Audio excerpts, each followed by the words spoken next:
Hello ನಮಸ್ತೆ ರಾಜಿ ಎಲ್ಲಿ ಹೋಗ್ತಾ ಇದ್ದೀವಿ? ಮಂತ್ರಾಲಯ. ಏನಕ್ಕೆ ಹೋಗ್ತಾ ಇದ್ದೀವಿ? ರಾಯರ್ ನೋಡಕ್ಕೆ. ಓಕೆ ಸನಂದನ್ ಫಸ್ಟ್ ಟೈಮ್ ನಿಮ್ಮ ಜೊತೆ ಜರ್ನಿ ಮಾಡ್ತಾ ಇದ್ದೀನಿ ದೂರಕ್ಕೆ. ಒಂದು ಒಳ್ಳೆ ಟ್ರೈನಲ್ಲಿ ಬರ್ತಾ ಇರೋದು. ಎಸ್ ಒಂದು ಒಳ್ಳೆ ಎಕ್ಸ್ಪೀರಿಯನ್ಸ್ ಆಗಲಿ ಅಂತ ನಾನು ಎಲ್ಲರೂ ಸೇರಿ ಮಂತ್ರಾಲಯ. I'm very much excited. Very much excited. Same. Hello ನನ್ನ ಒಂದು ವೀಕ್ಷಕರೇ, ವೆಲ್ಕಮ್ ಬ್ಯಾಕ್ ಟು ರಾಧೆ ಸಮಾಚಾರ. ಇವತ್ತು ನಾವು ಮಂತ್ರಾಲಯಕ್ಕೆ ಹೋಗೋ ಬ್ಲಾಗ್ನ ನಾನು ಮಾಡ್ತಾ ಇದ್ದೀನಿ. ಇವಾಗ 11:30 ಯಶವಂತಪುರದಿಂದ ಟ್ರೈನ್ ಹತ್ತಿದ್ದೀವಿ. ಅಲ್ಲಿ ಬೆಳಗ್ಗೆ ರೀಚ್ ಆದಮೇಲೆ ರೂಮ್ಸ್ ಎಲ್ಲ ಎಲ್ಲಿ ಸಿಕ್ತು, ರಾಯರ ದರ್ಶನ ಹೇಗಾಯಿತು ಅದನ್ನೆಲ್ಲ ನಾನು ಕಂಟಿನ್ಯೂ ಮಾಡ್ತೀನಿ. ಸಬ್ಸ್ಕ್ರೈಬ್ ಮಾಡದೆ ನೋಡ್ತಾ ಇದ್ರೆ ಪ್ಲೀಸ್ ಸಬ್ಸ್ಕ್ರೈಬ್ ಮಾಡಿ ನೋಡಿ. Thank you.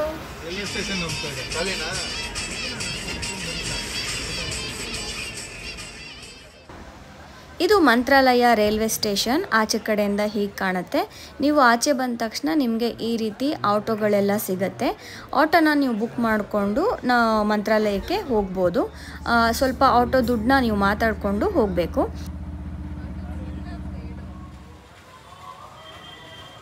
ಇದು ಮಂತ್ರಾಲಯ ಎಂಟ್ರೆನ್ಸ್ ಗೇಟ್. ಇದರ ಹತ್ರನೇ ಮಠದ್ದು ರೂಮ್ಸ್ಗಳಿರುತ್ತೆ. ನಾನು ನಿಮಗೆ ಮುಂದೆ ತೋರಿಸ್ತೀನಿ. ಅಲ್ಲಿ ಝೂಮ್ ಮಾಡಿ ತೋರಿಸ್ತಾ ಇದ್ದೀನಲ್ಲ, ಅದು ದೇವಸ್ಥಾನದ ಗೇಟು. ಅದರ ಆ ಕಡೆ ಕೂಡ ಮಠದ್ದೇ ರೂಮ್ಸ್ಗಳಿರುತ್ತೆ. ಅಲ್ಲಿ ಇರಲಿಲ್ಲ, ಸೊ ನಾವು ಇಲ್ಲಿ ಬುಕ್ ಮಾಡ್ತಾ ಇದ್ದೀವಿ. ಇಲ್ಲಿ ಅವೈಲೇಬಲ್ ಇತ್ತು ಅಂತ ಹೇಳಿ. ನೋಡಿ, ಈ ರೀತಿ ಒಳಗಡೆ ಹೋದರೆ ಕೌಂಟರ್ ಇರುತ್ತೆ. ಕೌಂಟರಲ್ಲಿ ನಿಮ್ಮದು ಆಧಾರ್ ಕಾರ್ಡ್ ಎಲ್ಲ ಕೇಳ್ತಾರೆ. ಆಧಾರ್ ಕಾರ್ಡ್ ಎಲ್ಲ ತೋರಿಸಿದ್ರೆ ನಿಮಗೆ ರೂಮ್ ಸಿಗುತ್ತೆ. ಮಠದ್ದೇ ರೂಮ್ಸ್ನ ಸಿಕ್ಕರೆ ಸ್ವಲ್ಪ ಬಜೆಟ್ ಫ್ರೆಂಡ್ಲಿ ಆಗಿರುತ್ತೆ. ಇಲ್ಲ ಅಂತಂದರೆ ಪ್ರೈವೇಟಾಗಿ ಕೂಡ ನೀವು ರೂಮ್ಸ್ನ ತೊಗೋಬಹುದು. ನೋಡಿ, ನಾನು ಇದನ್ನು ಹೊರಡೋವಾಗ ಅಂದರೆ ರೂಮ್ ವೆಕೇಟ್ ಮಾಡೋವಾಗ ವಿಡಿಯೋ ಮಾಡಿದ್ದೀನಿ. ರೂಮ್ಸ್ ಎಲ್ಲ ಈ ರೀತಿ ಇರುತ್ತೆ. ಇಲ್ಲಿ 500 ರುಪೀಸ್ 700 ರುಪೀಸ್ ಎಲ್ಲ ಇರುತ್ತೆ ರೂಮ್ಸು. ಸೊ ಒಂದು ಡೀಸೆಂಟಾಗಿ, ಓಕೆ, ತುಂಬ ಲಕ್ಸುರಿನೂ ಅಲ್ಲ, ತುಂಬ ಇದನ್ನೂ ಅಲ್ಲ ಅನ್ನೋ ಥರ ಡೀಸೆಂಟಾಗಿ ಒಂದು ರೂಮ್ ಇತ್ತು. ನೀವು ಇಲ್ಲಿ ನೋಡಬಹುದು. ನಾವು ಹೊರಡ್ತಾ ಇರೋದ್ರಿಂದ ಲಗೇಜ್ ಎಲ್ಲ ಪ್ಯಾಕ್ ಮಾಡಿಟ್ಟಿದ್ದೀವಿ, ಹೀಗಾಗಿ ರೂಮ್ ಮೆಸ್ಸಿಯಾಗಿ ಕಾಣಿಸ್ತಾ ಇದೆ. ಬಟ್ ಅವ್ರು ಕೊಟ್ಟಾಗ ಸ್ವಲ್ಪ ನೀಟಾಗಿ ಡೀಸೆಂಟಾಗಿ ಇತ್ತು. ನಾವು ಸ್ನಾನ ಎಲ್ಲ ಮಾಡಿಕೊಂಡು ರೆಡಿ ಆದಮೇಲೆ ದೇವಸ್ಥಾನಕ್ಕೆ ಹೋದ್ವಿ. ದರ್ಶನ ಎಲ್ಲ ಆದಮೇಲೆ ಹಾಗೆ ಅಲ್ಲಿ ಮೂಲರಾಮನ ಪೂಜೆ ಕೂಡ ನಡೀತಾ ಇತ್ತು. ನಾನಿಲ್ಲಿ ಕ್ಲಿಪ್ಪಿಂಗ್ಸ್ ಆ್ಯಡ್ ಮಾಡಿರ್ತೀನಿ, ನೀವು ಇಲ್ಲಿ ನೋಡ್ಬೋದು.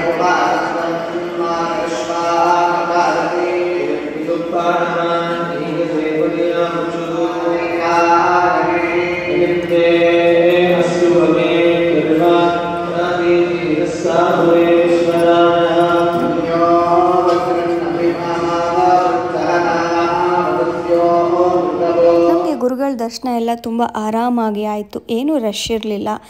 ಎಲ್ಲರಿಗೂ ಒಳ್ಳೆಯದಾಗಲಿ ಹಾಗೂ ನಮಗೂ ಒಳ್ಳೆಯದಾಗಲಿ ಅಂತ ಗುರುಗಳಲ್ಲಿ ಕೇಳ್ಕೊಂಡಿದ್ದಾಯಿತು. ಈ ವಿಡಿಯೋ ನೋಡ್ತಾ ಇದ್ದೀರಾ, ನಿಮಗೂ ಕೂಡ ಒಳ್ಳೆಯದಾಗಲಿ ಅಂತ ನಾನು ಈಗಲೂ ಕೇಳ್ಕೊತೀನಿ ಗುರುಗಳ ಹತ್ರ.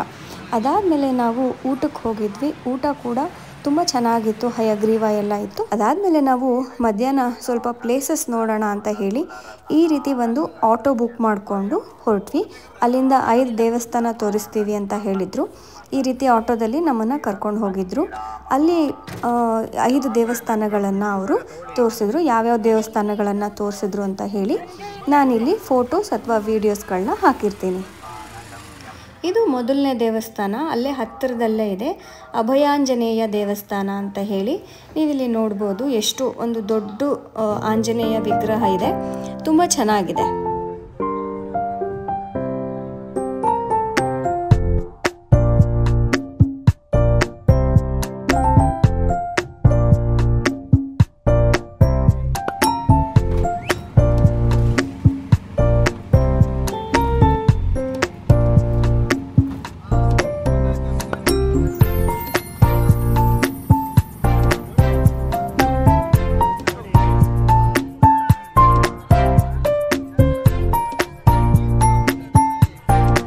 ಜಾಗ ತುಂಬ ಪವಿತ್ರವಾದ ಜಾಗ ಅಂತ ಹೇಳ್ಬೋದು. ಈ ಜಾಗದಲ್ಲಿ ಕುತ್ಕೊಂಡು ರಾಘವೇಂದ್ರ ಸ್ವಾಮಿಗಳು ಸತತವಾಗಿ 12 ವರ್ಷನೋ 13 ವರ್ಷನೋ, ಐ ಆಮ್ ನಾಟ್ ಶ್ಯೂರ್, ಅಷ್ಟು ವರ್ಷಗಳ ಕಾಲ ತಪಸ್ಸು ಮಾಡಿದಂಥ ಜಾಗ. ಅವರ ತಪಸ್ಸಿಗೆ ಮೆಚ್ಚಿ ಇಲ್ಲಿ ಆಂಜನೇಯ ಕಲ್ಲಿನಲ್ಲಿ ಒಡಮೂಡಿದ್ದಾನೆ, ಅಂದರೆ ಕಾಣಿಸ್ತಾನೆ. ಅದಲ್ಲದೆ ಲಕ್ಷ್ಮೀ ನರಸಿಂಹ ಕೂಡ ಒಡಮೂಡಿದೆ. ನಾವಿಲ್ಲಿ ಲೆಫ್ಟಲ್ಲಿ ಹೋದರೆ ಹಿಂದ್ಗಡೆ ಒಂದು ಲಕ್ಷ್ಮೀ ದೇವಸ್ಥಾನ ಇದೆ, ಅದು ಸಹ ಒಡಮೂಡಿದಂತಹ ದೇವಸ್ಥಾನ. ಈ ಕಲ್ಲನ್ನ ನೀವು ಗಮನಿಸಿ, ಕೆಳಗಡೆ ಹಾಸಿಗೆ, ಮಧ್ಯ ದಿಂಬು, ಮೇಲ್ಗಡೆ ಹೊದಿಕೆ. ಈ ಕಲ್ಲು ಬಂದು ಪುಷ್ಪಕ ವಿಮಾನ.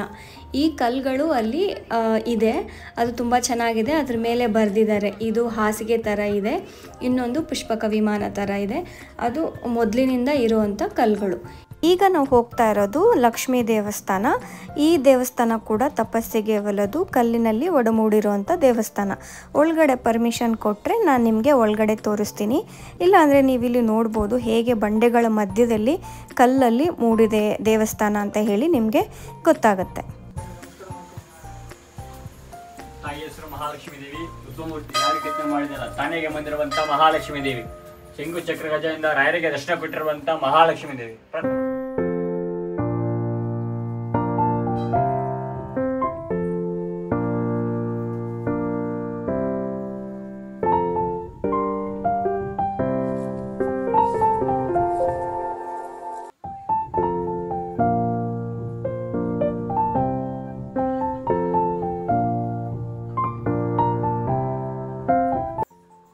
ಅಲ್ಲಿ ಗ್ರೌಂಡಲ್ಲಿ ಇಬ್ಬರು ಮಕ್ಕಳು ಆಟ ಆಡ್ತಾಯಿದ್ರು. ಅದನ್ನ ನೋಡಿದ್ರೆ ನನಗೆ ಅನಿಸಿದ್ದೇನೆಂದರೆ, ನಾವು ಆಟ ಆಡೋದಕ್ಕೆ ಮಕ್ಕಳಿಗೆ ಏನೇನೋ ತಂದು ಕೊಡ್ತೀವಿ, ಏನೇನೋ ಮಾಡ್ತೀವಿ ಖುಷಿಯಾಗಿರಲಿ ಅಂತ. ಬಟ್ ಖುಷಿಯಾಗಿರೋದಕ್ಕೆ ಆಟದ ಸಾಮಾನು ಬೇಕಾಗಿಲ್ಲ, ಅವ್ರ ಮನಸ್ಥಿತಿ ಮುಖ್ಯ ಅಂತ ಹೇಳಿ ನನಗೆ ಅದನ್ನು ನೋಡಿದ ತಕ್ಷಣ ಅನ್ನಿಸ್ತು. ಈ 2 ಡಬ್ಬಗಳಲ್ಲಿ ಎಷ್ಟು ಖುಷಿಯಾಗಿ ಆಟ ಆಡ್ತಾ ಇದ್ದಾರಲ್ವಾ ಅಂತ ಹೇಳಿ. ನನಗೆ ಹೀಗೆ ಏನೇನೋ ನೋಡಿದಾಗ ಏನೇನೋ ಥಾಟ್ಸ್ ಬರ್ತಾ ಇರುತ್ತೆ. ನಿಮಗೇನು ಅನಿಸುತ್ತೆ? ಆಟ ಆಡೋದಕ್ಕೆ ವಸ್ತುಗಳು ಮುಖ್ಯನಾ ಅಥವಾ ಮನಸ್ಥಿತಿ ಮುಖ್ಯನಾ? ಇಲ್ಲಿ ಪಂಚಮುಖಿ ಆಂಜನೇಯ ದೇವಸ್ಥಾನ ಎಲ್ಲ ನೋಡಿಕೊಂಡು ಅಲ್ಲಿಂದ ನಾವು ಬಂದಿದ್ದು ಅಪ್ಪಣ್ಣಾಚಾರ್ಯರ ಮನೆ. ಅಂದರೆ ಇದು ರಾಘವೇಂದ್ರ ಸ್ವಾಮಿಗಳ ಶಿಷ್ಯರ ಮನೆ. ಇಲ್ಲಿ ರಾಘವೇಂದ್ರ ಸ್ವಾಮಿಗಳು ಅವರ ಶಿಷ್ಯರಿಗೋಸ್ಕರನೇ ಇಲ್ಲಿ ಸುಮಾರು ವರ್ಷಗಳ ಕಾಲ ಬರ್ತಿದ್ರಂತೆ. ಇಲ್ಲಿ 13 ವರ್ಷಗಳ ಕಾಲ ಅವರು ತಪಸ್ಸು ಮಾಡಿದಂಥ ಜಾಗ ಕೂಡ ಇದೆ.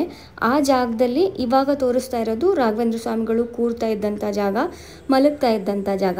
ಇವಾಗ ಇಲ್ಲಿ ನಾನು ತೋರಿಸ್ತಾ ಇರೋದು ಕುತ್ಕೊಂಡು ತಪಸ್ಸು ಮಾಡಿದಂತಹ ಜಾಗ. ಆ ಜಾಗದಲ್ಲಿ ಅಪ್ಪಣ್ಣಾಚಾರ್ಯರು ಏಕಶಿಲ ಬೃಂದಾವನನ ಪ್ರತಿಷ್ಠಾಪನೆ ಮಾಡಿದ್ದಾರೆ.